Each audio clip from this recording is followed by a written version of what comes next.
Salut à tous, j'espère que vous allez bien. On se retrouve aujourd'hui pour le troisième épisode de Road to Japan et j'espère que vous allez kiffer ce troisième épisode. Le troisième épisode, il est tout simplement sur le storytelling. On va regarder un peu ce que c'est. Je vais vous donner la définition du storytelling et après, je vais vous donner des exemples, je vais vous expliquer plein de choses. Et on va voir aussi comment ça se passe au niveau du voyage, tout simplement. Pour le voyage, on a tout fini. On a fait toutes les réservations de location qu'on voulait faire. On a fait déjà une activité, on l'a bouclée parce que c'était la seule qu'on voulait faire, qui était tout simplement le Universal Studio à Osaka. Donc ça, c'est la seule chose qu'on a réservée.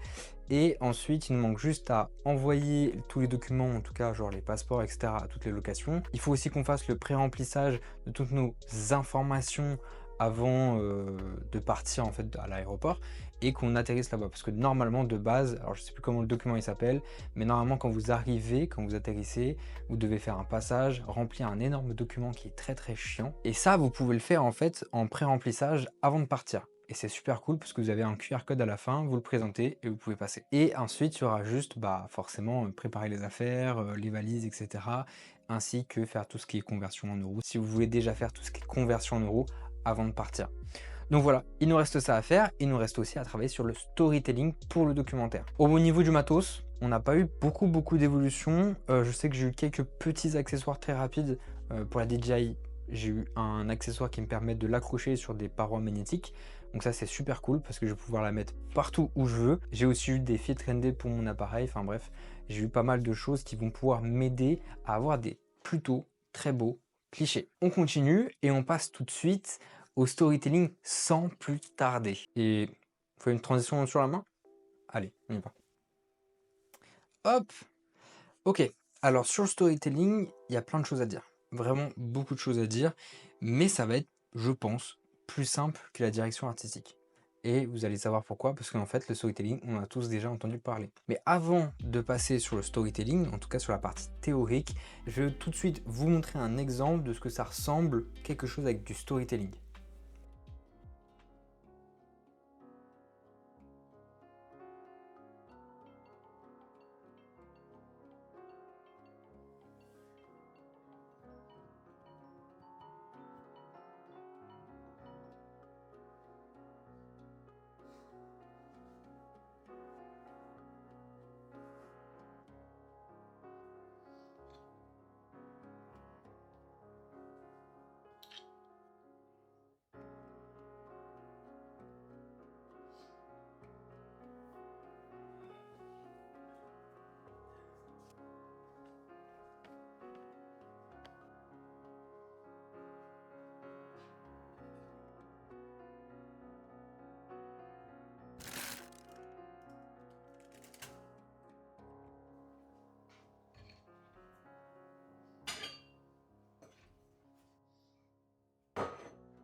Donc à partir de cet exemple, on retrouve du storytelling. Comme en un simple matin, on peut passer à une histoire. Du coup, je vous laisse imaginer sur un voyage au complet, ça peut être vraiment quelque chose. Le storytelling, c'est tout simplement l'art de raconter une histoire. Elle va capter l'attention des personnes qui regardent ton projet.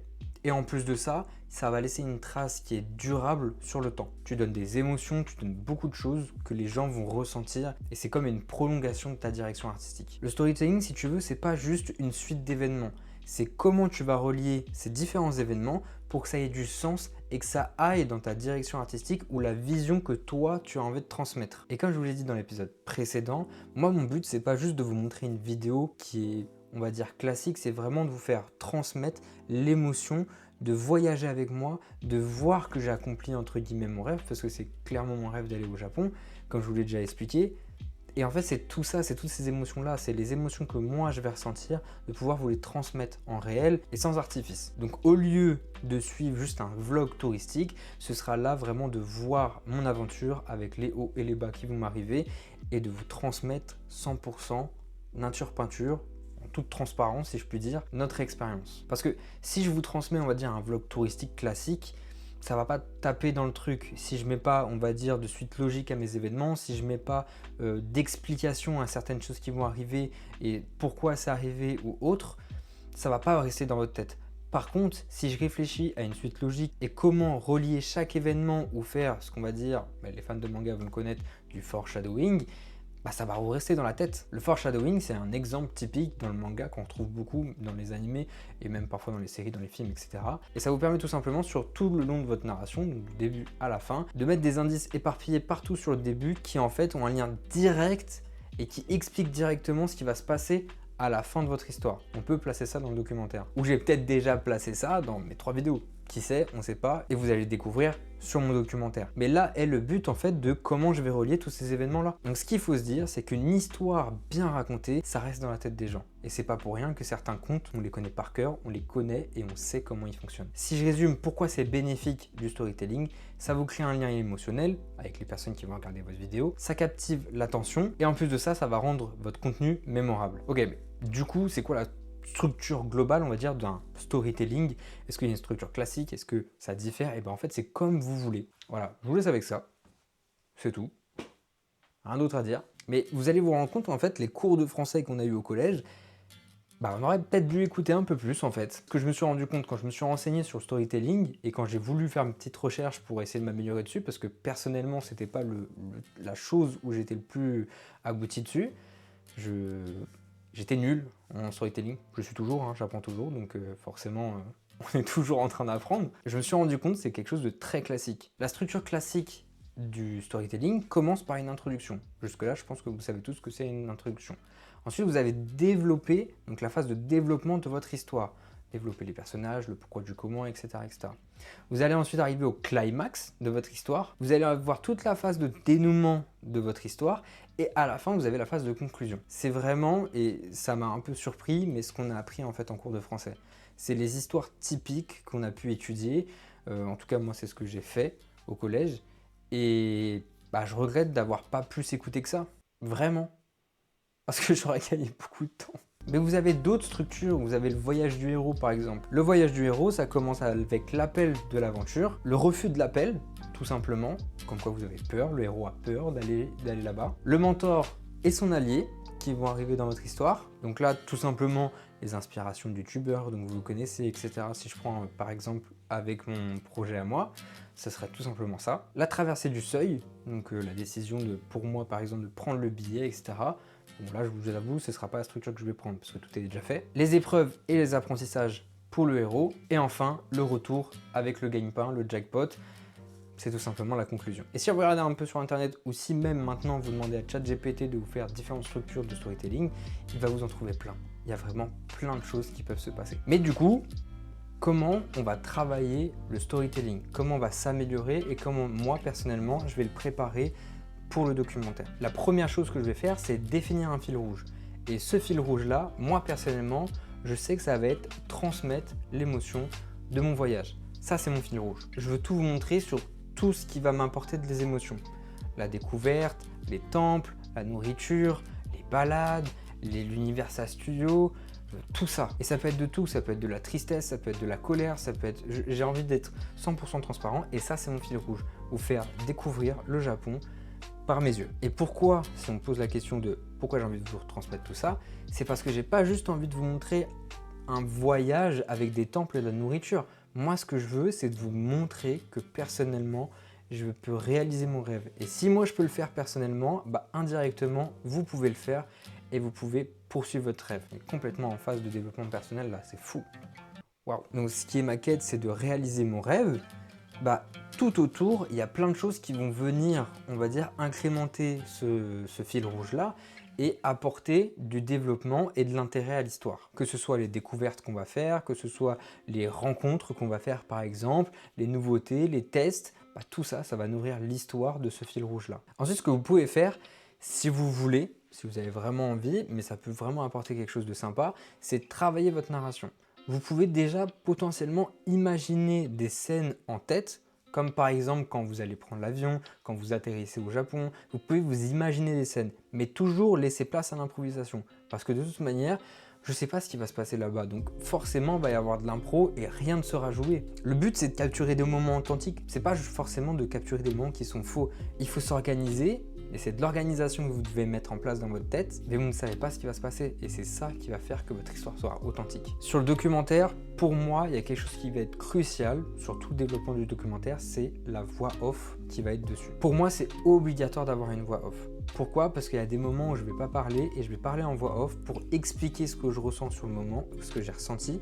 Et ça peut être pratique d'avoir un carnet sur vous, par exemple, un petit carnet comme ça, voilà. Vous pouvez noter tout ce que vous voulez.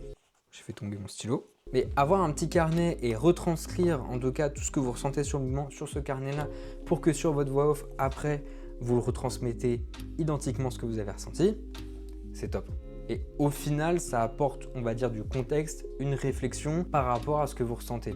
Et aussi beaucoup d'explications. Le prochain point, j'en ai parlé dans la direction artistique, c'est la musique. Je vous ai dit dans la direction artistique, dans cet épisode-là, que moi, personnellement, j'allais faire en fonction de ce que j'aime. Mais à bien y réfléchir, pour le documentaire en tout cas, et c'est pour ça que j'avais dit sur mes vidéos que je continuerai de faire comme je le fais maintenant, c'est-à-dire d'utiliser des musiques que personnellement j'aime. Mais pour le documentaire, sur un aussi gros projet, je vais devoir choisir mes musiques.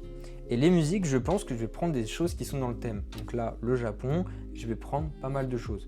Mais je vais essayer de, on va dire, convertir sur des choses que j'aime bien, forcément, parce que si j'aime pas, je vois pas l'intérêt, personnellement. Mais tout ce qui est par exemple genre le rap japonais, tout ce qui est R&B japonais, le jazz japonais, ou des sons qui font partie de la culture japonaise, bah ça faut le rajouter. Vous allez pouvoir, on va dire, rendre votre contenu immersif et vraiment intégrer la personne qui regarde votre contenu à se projeter dans la chose. Par exemple, si vous êtes dans un temple au Japon, mettre des sons traditionnels japonais qu'on pourrait écouter dans un temple, ou qu'on pourrait entendre dans un temple, ou juste ne pas mettre de musique et juste mettre le son, on va dire le fond sonore de votre vidéo, bah ça c'est très bien.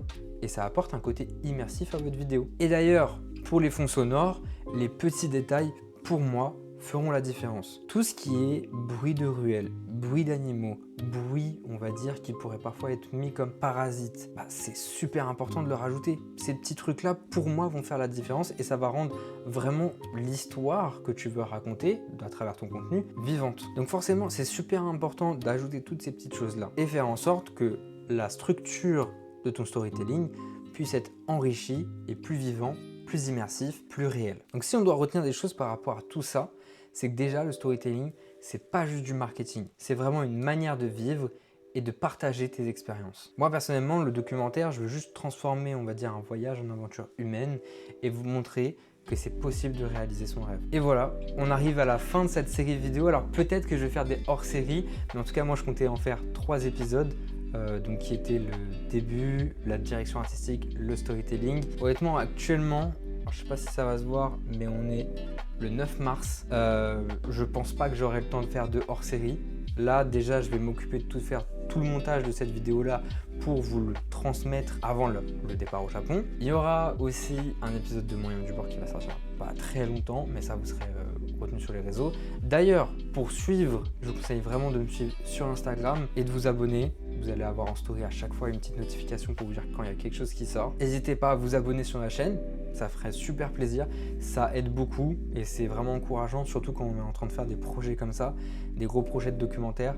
C'est trop cool et moi personnellement c'est ce que j'ai envie de faire plus tard, refaire à chaque voyage si je peux me permettre de faire un espèce de mini documentaire ou au moins de vous retransmettre le voyage comment je l'ai vécu. Donc voilà, c'est super important, n'oubliez pas de liker, de commenter et de partager à vos amis, vos proches, ça me ferait super plaisir en tout cas si moi je peux les aider à se développer ou juste si ça leur fait kiffer de regarder des vidéos qui sont sur le thème du Japon, et bah ils sont bienvenus, vous êtes le bienvenu et puis on va faire beaucoup d'autres choses sur la chaîne. Donc voilà, n'hésitez pas en tout cas à vous faire plaisir et à vous faire kiffer, c'est le plus important. Donc voilà, comme d'habitude, vous aurez mes petites vidéos qui vont s'afficher juste ici, ma petite tête qui va s'afficher juste par là pour vous abonner et je vous souhaite de passer une excellente soirée ou une excellente journée. C'était Léo, à bientôt.